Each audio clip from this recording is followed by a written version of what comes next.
देखो एसेली जिसको बोलते हैं सिस्टेमिक लिपोस एथमेटोसिस, तो इतना जल्दी जाने का नहीं होता है। ये ऑटो इम्यून डिजीज है, और ऑटो इम्यून डिजीज जो है ना, यदि इतना जल्दी चला जाए तो बहुत बड़ी उपलब्धि मानी जाती है। तो इसमें धैर्य के साथ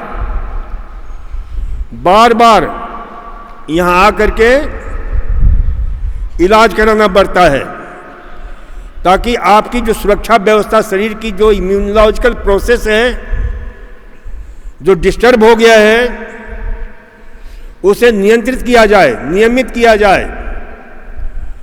डॉक्टर तो आपको जो है इम्यूनो सप्रेसिव मेडिसिन देते हैं, और यहां हम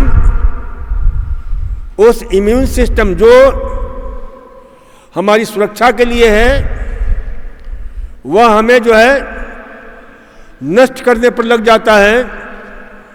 तो उसे सही रास्ते पर लाने के लिए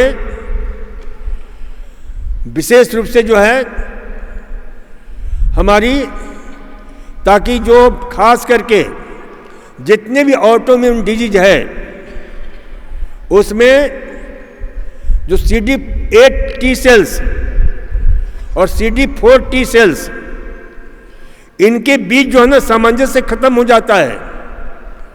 क्योंकि जब ये हमारे शरीर पर कोई कीटाणु, रोगाणु या रोग या प्रहार करता है, तो यही दो ऐसे टी सेल्स हैं जो बिल्कुल जो है यानी रोगाणुओं को नष्ट करने में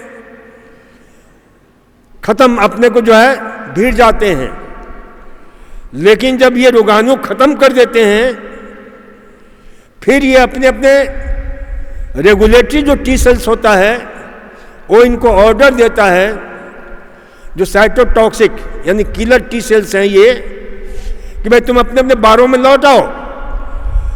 लेकिन उसकी बात को ये अनदेखा कर देते हैं और हमारे जो अच्छे सेल्स हैं उन्हें नष्ट करने लग जाते हैं। वहाँ की मांसपेशियों, वहाँ के सारे जो अंग हैं, तो इसीलिए बहुत जबरदस्त है।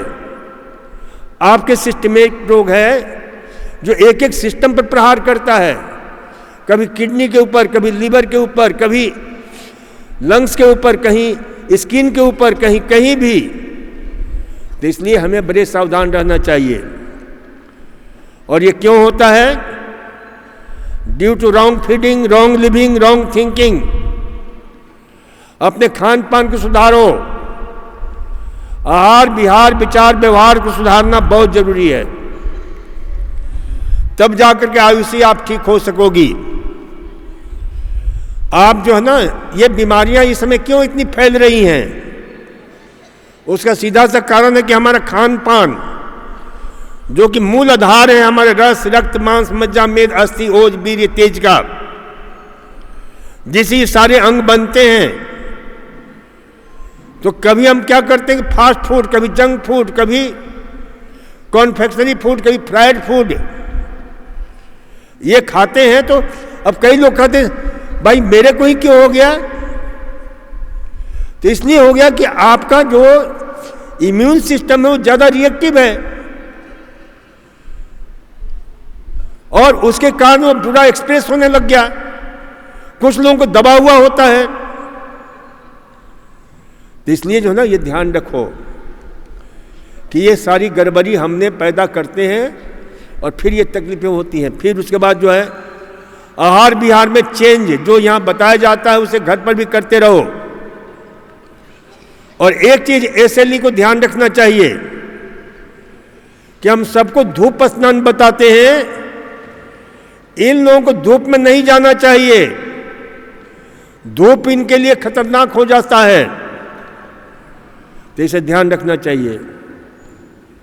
और धीरे धीरे अपने आहार को ठीक करके